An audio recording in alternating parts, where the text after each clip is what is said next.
What's up, guys, and welcome to my review for Death on the Nile. This is the sequel to the 2017 film Murder on the Orient Express. This is once again directed by Kenneth Branagh with a beautiful poster that I received from the movie theater after seeing the film. And guess what? This cast is loaded with so many big names. I'm going to read some of them off to you. You got Tom Bateman, Annette Bening, Russell Brand, Gal Gadot, Armie Hammer, Rose Leslie, Emma Mackey, Jennifer Saunders, and Letitia Wright.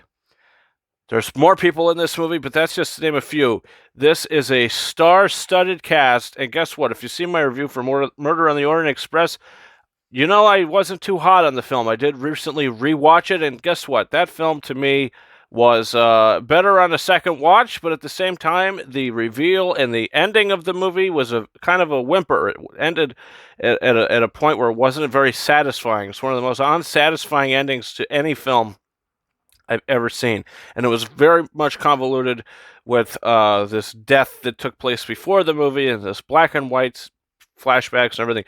But in this film, we got Kenneth Branagh returning, and he's on the Nile. He's trying to take his vacation, damn it, but guess what? One thing leads to another, and there is a death. There is a murder. There's a lot of betrayal and jealousy and seduction in this film.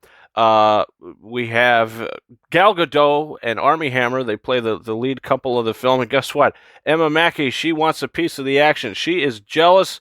There's a love triangle, and she will do nothing but try to get in on the romance. And then at the end of the day, something happens. Something goes boom. Something goes bang. Does it have to do with the romance side plot? Does it not? There is a death, and we have to discover it. But guess what? Let me tell you this. This film is much better than the first movie. I can tell you that with flying colors. This movie is so much better than the first movie. Kenneth Branagh did such a better job directing this. This is a beautiful looking movie. The cinematography is gorgeous. The colors, everything about it. The acting is great. You always are interested in these characters. I love this cast more than the cast in the first movie. You had characters like Josh Gad. Didn't really care about Josh Gad in the first movie. Michelle Pfeiffer kind of annoyed me in the first film. Johnny Depp was one of the best parts about it, but guess what? The character was wasted, and totally wasted. In this film, I don't think anybody is wasted. I think everybody is used so well in this, and I think the payoff is much better than the first movie, which makes it so much more rewatchable. I think my favorite new cast members to this, obviously Kenneth Branagh is great playing Hercule Poirot once again.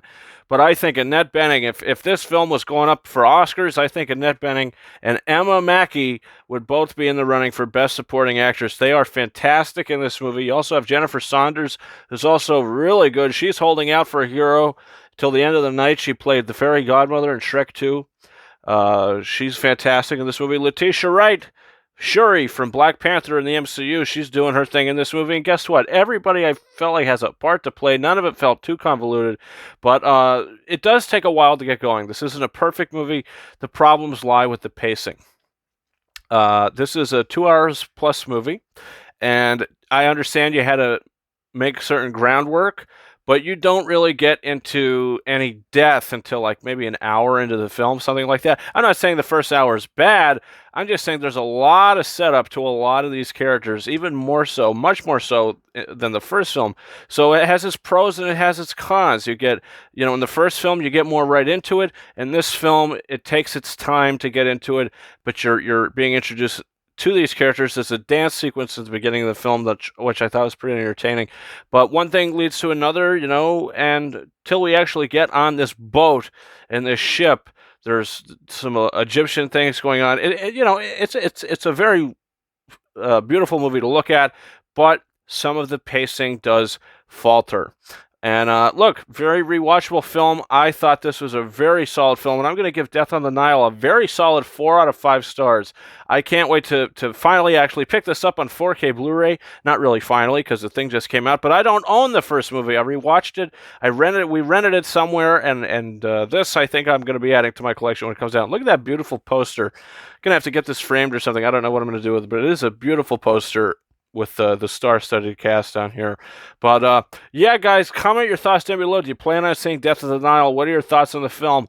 Leave all that down below. Also, don't forget to hit that subscribe button. Big 4K and Blu-ray update video coming tomorrow.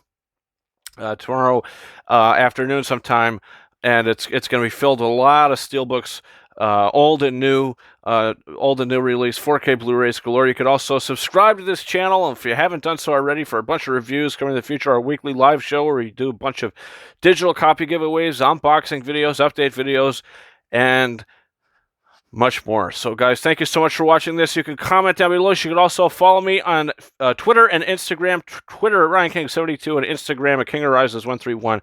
And, guys, that's about it for me. Thank you so much for watching my review for Death on the Nile. And until next time, over and out.